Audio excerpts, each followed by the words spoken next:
ug dinhi ning atong tulumanon. Inyong masayran ang kamaturan kay sa kamaturan.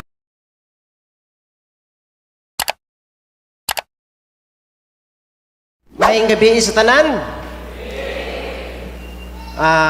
Ako nalipay nga diin surpresa nga na ako diri sa inyong atubangan. Wala magdahom nga makatindog ko diri sa inyong atubangan kay ang amo ang tuyo diri matulog remi diha kang Brad Kaloy sa Dawis.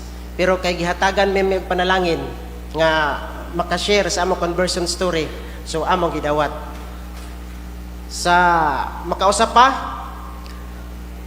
inyong lingion ang tapad ninyo nya inyong pangutanon nanihapon na ka kay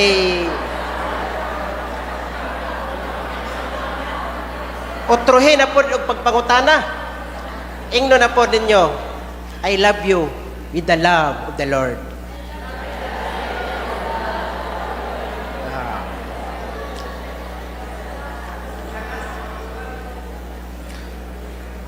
Ako di ay si Amik Taglinaw, gikan sa Bayugan City, Agusan del Sur.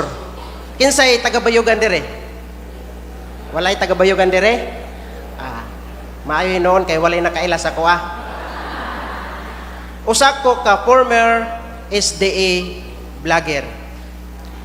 Nga diin ang trabaho sa SDA vlogger sa pagpangatake sa Katoliko. Sa wala pa ko naghimo og Facebook page nga gipanganlan og sukdanan sa kamatuoran. Ayaw mo kaulaw pag ulion niya, pwede niyo na i-follow. Sa wala pa ko naghimo sa ako nga Facebook page, nahimo ko nga assistant sa Liman sa Seventh Day Adventist. Unsa may ning pagpanudlo sa Seventh Day Adventist?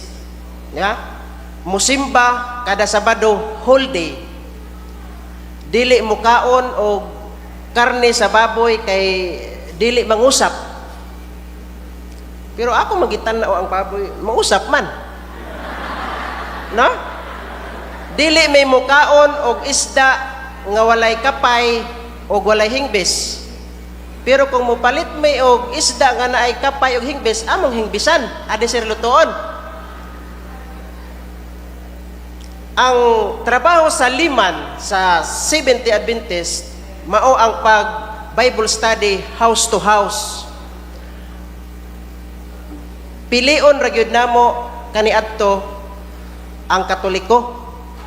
Dili may mosulod sa simbahan sa sa balay sa Iglesia ni Cristo, Saksi ni Jehova, born again. Dili may mo sulod ni ana kay musukol man. Memorize man nila ang mga bersikulo.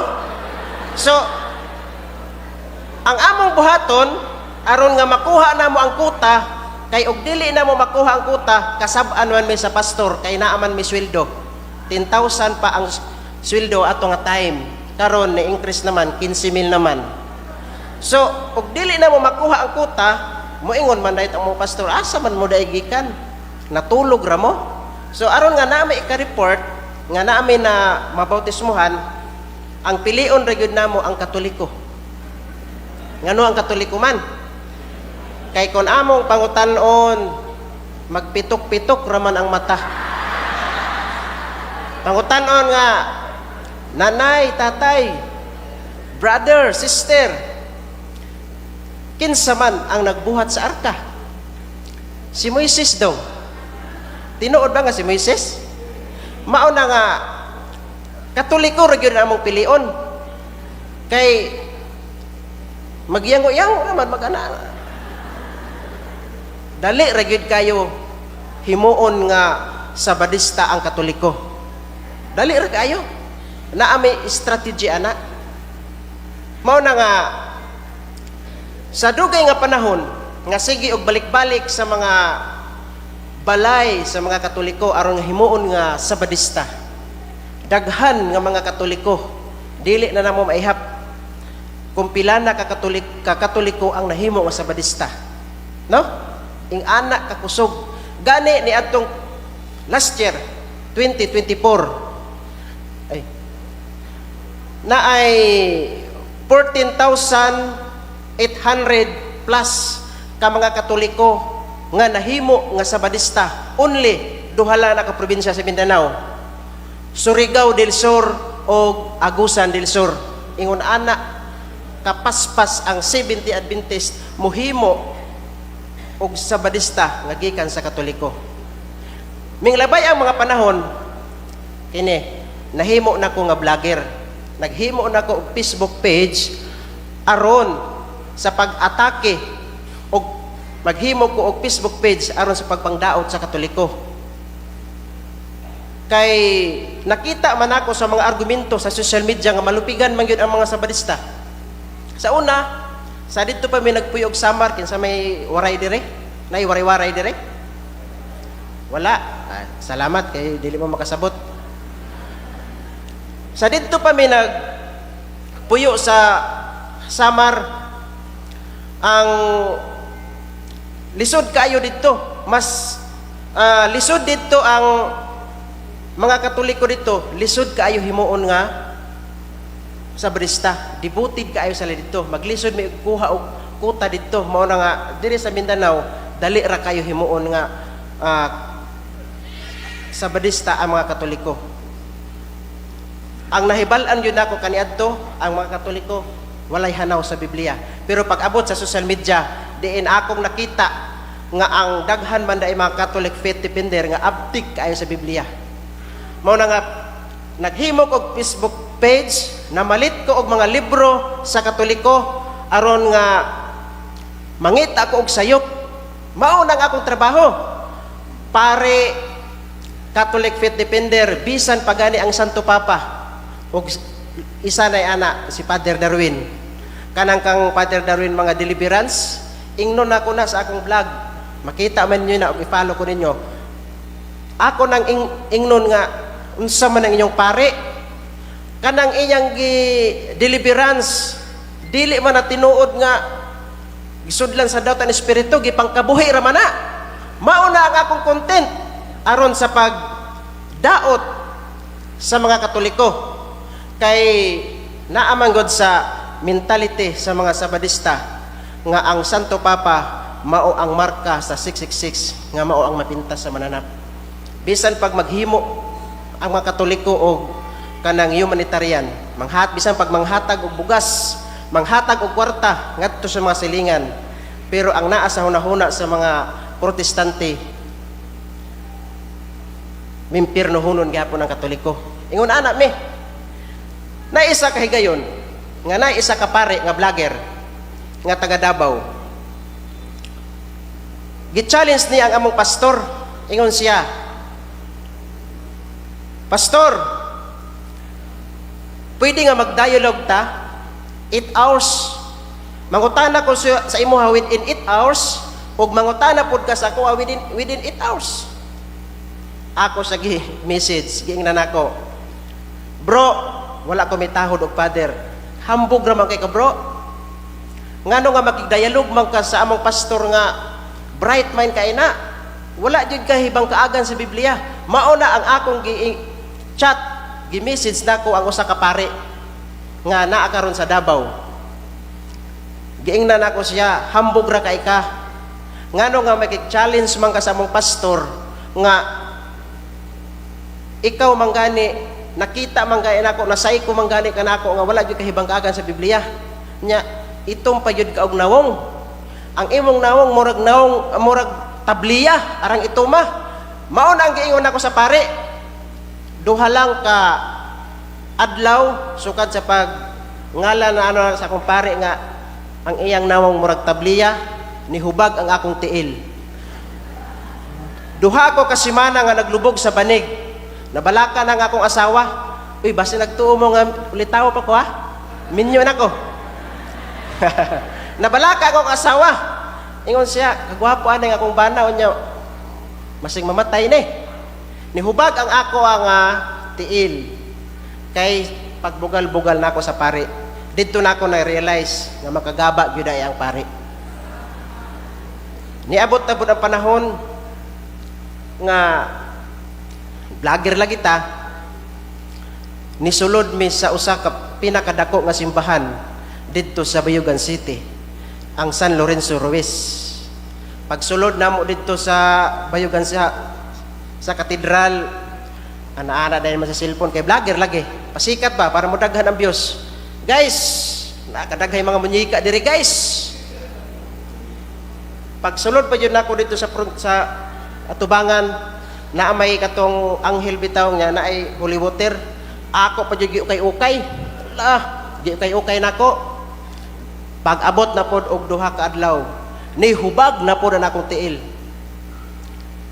Nakaingon ko nga sign na gyud ni nga magkatoliko na gyud ko. Kay ang gaba na amang yun. Naitawag na pod ko dito sa mga pare, nangayo na pod ko suri sa yaha sa ikaduha ka higayon. Mao to nga na wala ang hubag sa akong tiil. Sa pagsubaybay nako sa social media, diin akong nadiskubrihan ang pinakadako nga rason ngano nga nahimo ko nga katoliko. Gikan sa pagka Seventh Day Adventist, nahimugso gyud ko nga Seventh Day Adventist. Grabe makapangatake sa katoliko. Pero unsang pagkaunsaa ang nagsigi og atake sa katoliko, nagsigi og biay sa katoliko, karon usa na sa tigdepensa sa atong pagtuong katoliko. Atong palakpakan ng Ginoo.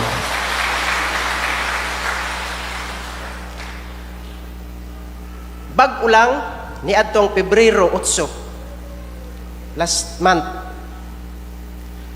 nabunyagan ko isip usa ka katoliko. Mangutana mo kinsay nagbunyag? Si Father Darwin. Giadtuan ko sa Bayugan City ug iya kong gibunyagan. Ingon siya, "Bro, ang pare nga imong gibiay-biay, ang pare nga imong pirmi ginadaot, mao ang nagbunyag kanimo." No. Gabi ka malipayon kay ko nga nahimo ko nga katoliko, pero ang akong pamilya grabe kasubo kayo. Pila ka bulan nga wala ang akong mga igsuon, wala makigtingog sa kuha, kay ingon man sila, giunsa man kadiay ka pagpadako sa atong kinikanan. Gibali ginabuli sila ba sa among mga kaubanan, mas bisan gani akong ginikanan ginabuli dito sulod sa among simbahan. Giunsa man nimo man pagpadako si amik ngano nagrebelde man. Rebelde ang ilang tawag sa kuha kay nagkatoliko ko. Ako sa lagi tubag, yes, tinuod rebelde ko. Rebelde ko sa nagtukod sa atong relihiyon nga si Ellen G. White, wa dili ko rebelde sa atong Ginoo. Mao na akong gitubag sa ilaha. Kay grabe naman nila nga pag tamay o pagbiay-biay. Naay magani mga kaubanan ako sa Sabadista nga niingon kana si amik mao nga nagkatoliko na kay gitagaan og bao-bao. Tinuod man nga na ako'y bao-bao, pero dili man to hinatag sa katoliko. Si amik nagkatoliko na kay gitagaan og kwarta.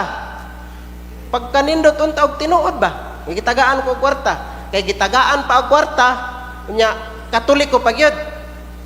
Pagkanindot unta, unya sa mga debate ni Father Darwin, Wendell Talibong ug Brad Paul dito na kuha gyud nako unsa ang tinuod sa katoliko. Ang isa nga rason na pod ngano nga nibalhin gyud ko sa katoliko tungod sa Biblia. Didto nako nasabtan nga kung wala ang katoliko, wala ang Biblia. Kay ang katoliko mao ang responsable nga nagcompile sa Biblia. Didto nako nasabtan nga ang amo ang simbahan nga Seventh-day Adventist natukod na day atong 1863. Wala man nagitudlo ka na sa mo nga 1863 na natukod ang Seventh-day Adventist. Nya gipaila pag yun na sa mo nga ang founder si Lord Jesus Christ apan dako day kay nga scam. Kay ang Mateo 16:18-19 nag-ingon, "Ikaw Pedro, ibabaw ning bato, pagatukuron ko ang akong iglesia, bisan gani ang gahom sa kamatayon dili makabuntog niini. Ang kana nga simbahan Katoliko gyud ni siya ug wala nay lain. Wala nay laing simbahan nga gitukod ang atong Ginoo, only Catholic Church. Atong palagpakan ng Ginoo. Karon sa akong mga kasaypanan nga nahitabo sa didto pa ko sa pikas nga relihiyon sa SDA, ako na tong pangayuan og pasaylo sa Ginoo. Sa pila ka tuig nga sige kog pagpandaot sa Katoliko, pila ka tuig nga nasige kog atake sa Katoliko, karon akong gihalad ang kinabuhi ngadto sa Ginoo nga ako tong bayran pinaagi sa pagdipinsa sa pagtuong Katoliko diin karon nagpadayon ko aron nga mahimo nagyud nga legal nga Catholic faith defender. Atong palakpakan ng Ginoo. Sa dili pa ko moingkod kay gitagaan naman may og gamay nga minuto, naiibilin ako kaninyo nga usa ka teksto nga mabasa diha sa Pinadayag 11:3 nga nag-ingon, mubalik ako sa dili madugay. Kupti pag-ayo ang inyong nabatunan, aron walay makaagaw sa inyong purong-purong. Ang pangutana, itang tanan naabay tayo na batunan? Ang tubag, yes. Kining atong pagkakatoliko, mao kini ang atong nabatunan. Og ato kining paningkamutan nga dili gud ni mawala bisan magliki pang kalibutan hangtod sa katapusan sa atong ginhawa. Dili nato biyaan atong pagkakatoliko aron nga walay makaagaw sa atong purong-purong. Daghang salamat. Mayong gabi kanatong tanan. Ug inyo nang nabati ang mga kamatuoran dinhi ning atong tulumanon. Kay sabay kamatuoran. Ako lang hinaot nga daghang kamog nakatunan. Daghang salamat.